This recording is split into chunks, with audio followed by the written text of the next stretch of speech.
லட்சம் பூக்கள் ஒன்றாக பூத்ததே.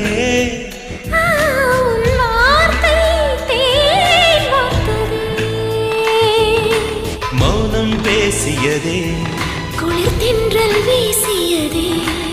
ஏழை தேடிய ராணி நீ என்